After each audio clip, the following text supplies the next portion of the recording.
आज शेयर करब আমি যেভাবে বেগুনের ভর্তা বানাই। তো এই দেখো বেগুন, ফার্স্টে বেগুন তো লাগবেই, আর এখানে হচ্ছে চপড অনিয়ন, টমেটো, আর হচ্ছে জিঞ্জারকে গ্রেট করে রেখেছি, শুধু জিঞ্জার। আর এখানে হচ্ছে কাঁচা লঙ্কা, এখানে হচ্ছে ধনেপাতা।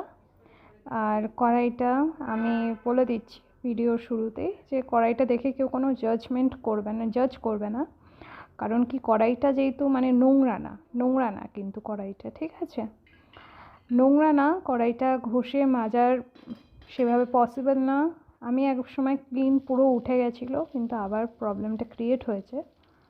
সো ফার্স্টে আমি দিয়ে দিচ্ছি কাঁচা লঙ্কা আর জিঞ্জারটা ভালোভাবে একটু সটে করে নেবো, তারপর দিয়ে দেবো পেঁয়াজ আর টমেটো, তারপর নুন দিয়ে একটু যাতে গলে যায় হালকা তাড়াতাড়ি করে।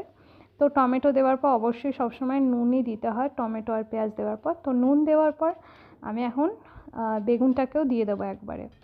বেগুনটা দেওয়ার পর আবার একটু নুন আর হলুদটা দিয়ে দেবো, তারপর দিয়ে আমি ঢাকা দিয়ে রাখবো।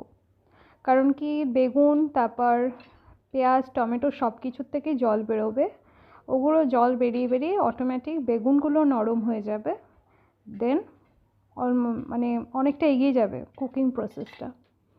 তো অনেকটা যখন নরম হয়ে এসছে তখন আমি মানে হাতা বা খুন্তি যাই বলো, ওটার সাহায্যে আমি একটু স্ম্যাশ করে নেব। স্ম্যাশ করতে করতে আবার ঢাকা দিতে দিতে একটু কোরিয়ান্ডার দিয়ে দেবো। কোরিয়ান্ডার দিয়ে এরকম স্ম্যাশ করে করে হয়ে যাবে, অলমোস্ট হয়ে যাবে বেগুনের ভর্তা।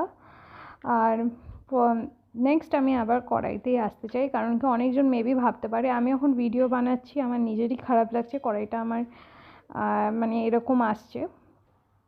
জিনিসটা হচ্ছে আমি চাইলে ভালো স্টিলের কড়াইটা ইউজ করতে পারতাম, কিন্তু এই বেগুনের ভর্তাগুলো এগুলো এই কড়াইতে ভালো হয়, তো তার জন্য এই কড়াইটা ইউজ করেছি।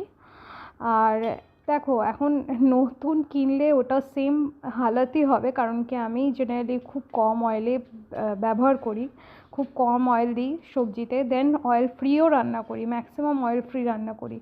তো অবভিয়াসলি যে আমাকে হাই ফ্লেম করতে হয়, তো হাই ফ্লেমের চক্করে এটাও এরকম হয়ে যায়, আর কেউ নেই যে ভালোভাবে ঘষে টষে পরিষ্কার করে দেবে। সো দেখো আমার বেগুনের ভর্তা কমপ্লিট, তোমরাও ট্রাই করো অ্যান্ড জানিও।